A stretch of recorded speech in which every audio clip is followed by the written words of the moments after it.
Welcome to the Cybersecurity Simplified podcast, where we take the mystery out of today's top security threats and solutions.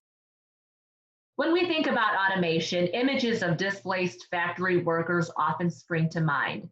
But automation also can be a good thing, helping people do their jobs better and faster.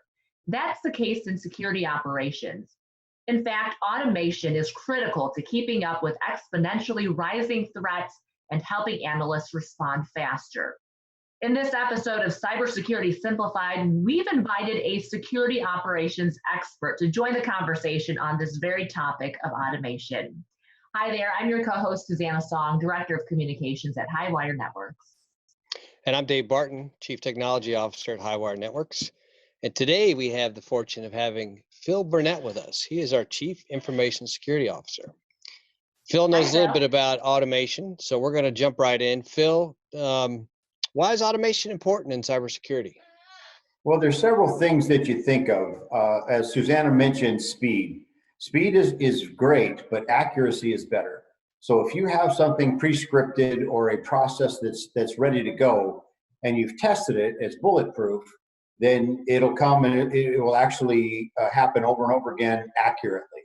But because one of the things that analysts do often when they're in a hurry is fat fingering IP addresses, domain names, even malware names and versions. So we want to eliminate the human factor and allow the machine to through speed, gain that accuracy. That's just one of the many advantages.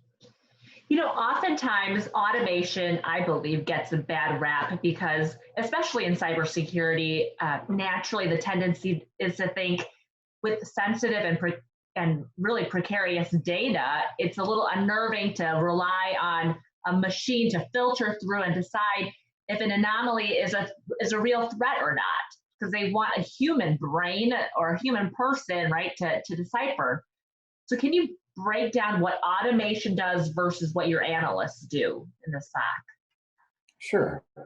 Well, first of all, the machine is out there parsing through millions of bits and bytes per second. The analyst, the human, can't possibly keep up with the machine in that. So what we're hoping to do is to find needles. So in other words, we're looking for that really, really small finite thing that we can actually bring up, and then the human gets into it. They look at all the different inputs and parsings of that particular thing that they're investigating, and they say, hey, this thing looks different. I should investigate this. So the analyst is focusing their time on the things they should investigate rather than spending time parsing and setting things up to be investigated, right? So we remove the mundane and the ritual, and we have them focus on the prize, which is that needle in a stack of needles.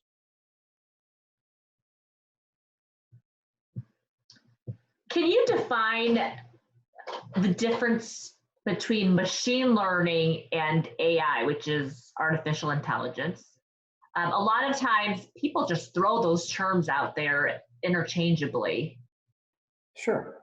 Artificial intelligence is the crowdsourcing and the data enrichment engine of machine learning, right? We have the various feeds, inputs, and in our situation, we actually learn from the data that we've brought in and we feed it back in. The AI, or artificial intelligence, actually makes sense of the data that we're looking at and allows the machine learning, which is putting things in groups, patterns, timing.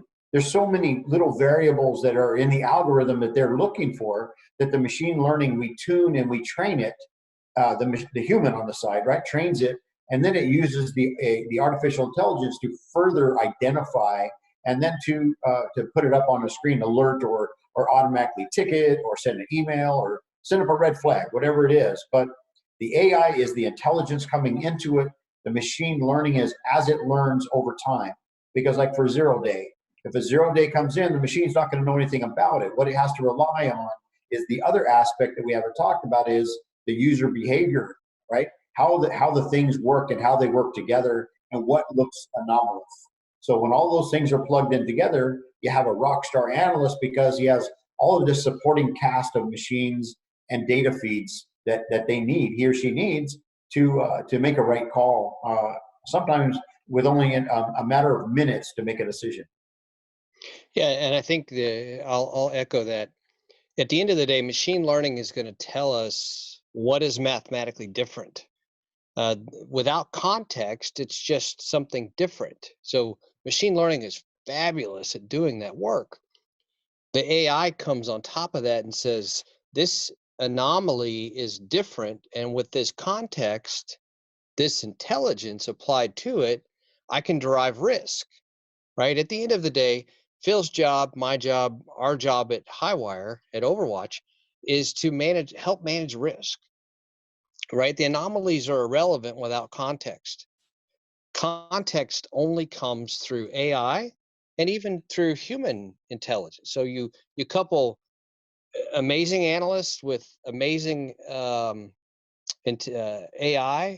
and all of this mathematically defined anomalies, and you come up with things to work on, finding that needle in the haystack, as Phil talks about. What percentage is human and what percentage typically is AI ML? Well, that's a hard one to quantify because it depends on what you're looking at. If it's a known bad, like a known thing, like say, for example, exploitation of accounts, user accounts, Active Directory things, well-known Windows Event ID triggering inside the environment, those kind of things are more machine than human. Now, the human jumps in on 0 day, for example, again, in that they are learning that, hey, a particular file may be put in a directory, but there's wildcards. There's different things that you don't know, and all you have is a little piece of information. So you have to string the ideas and the techniques together until they make sense or until they're recognizable. Because the analyst's job, more importantly, is to disprove what they're seeing. If they can outthink the machine, then we're getting there, right? But we want them to try to challenge what they're seeing. Otherwise, XDR and other kinds of SIM platforms are losing because we could train them to just every time an event occurs, send off a ticket. We don't want to flood people. We want quality tickets that the analyst and the partners and the team members can take the data and actually turn it around and have actionable responses.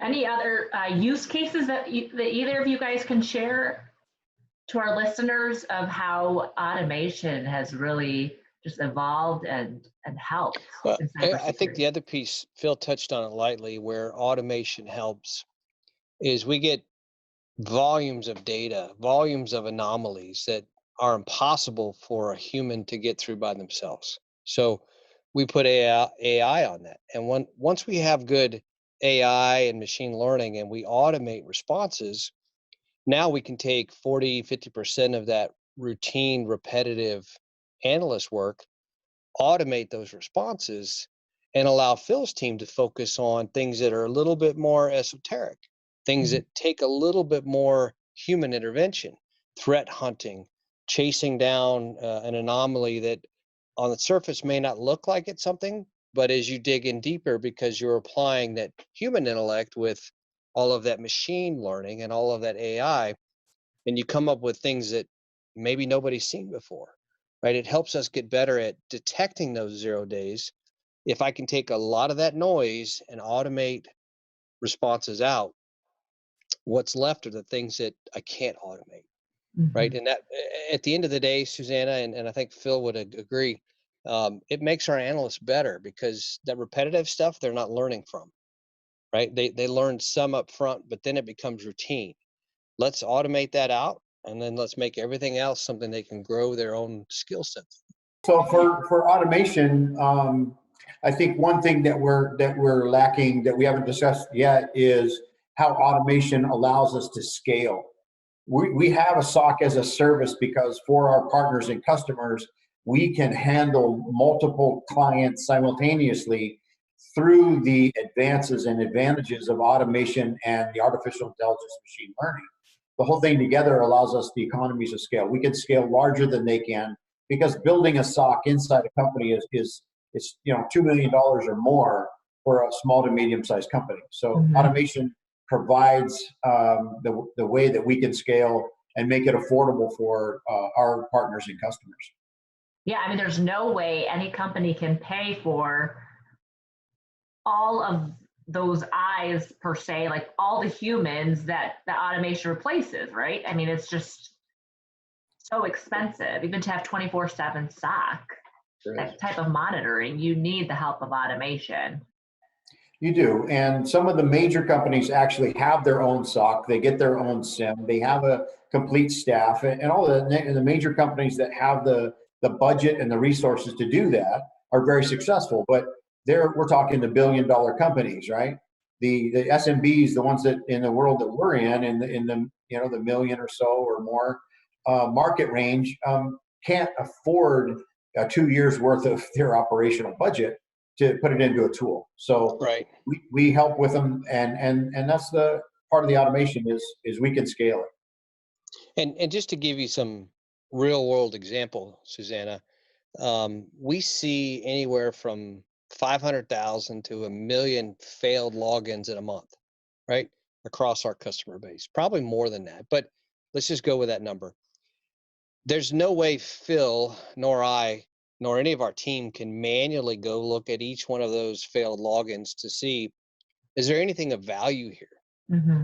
Applying machine learning lets me quickly run all of those failed logins through machine learning and find those needles, right? Because, for example, if you're a brute forcer, you're going to attack Phil's home machine 1,000 times in a 5-minute window, right?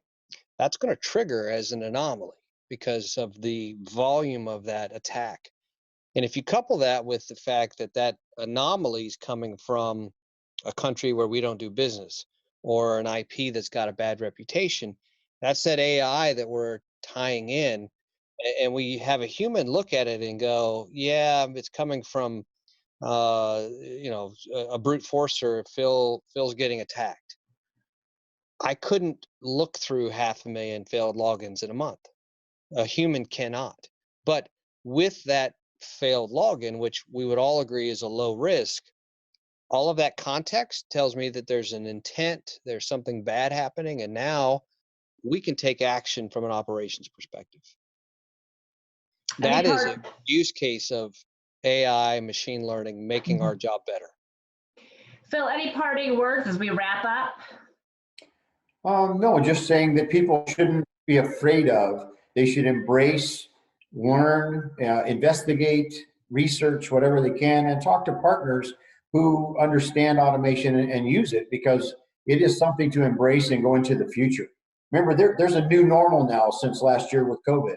The new normal is people are away, they're out of offices, and automation will help look through all the anomalies from every little network around the world where people are jumping on from. So embrace it, educate yourself, and enjoy it, because seeing the machine find the needle in the stack of needles is a fun thing. It's a challenge.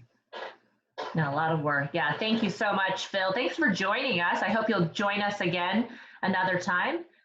Thank you to our listeners for joining us as well. If you have feedback about today's podcast or questions for David or the Overwatch team, please contact us at overwatch@highwirenetworks.com or leave a comment below if you're watching this.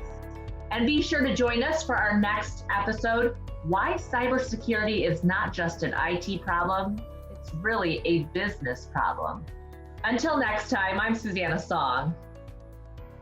And I'm Dave Barton. And this is Cybersecurity Simplified. From all of us here at Overwatch by Highwire Networks, thank you for listening. We'll catch you next time on the Cybersecurity Simplified podcast. To learn more, visit us at highwirenetworks.com/podcast.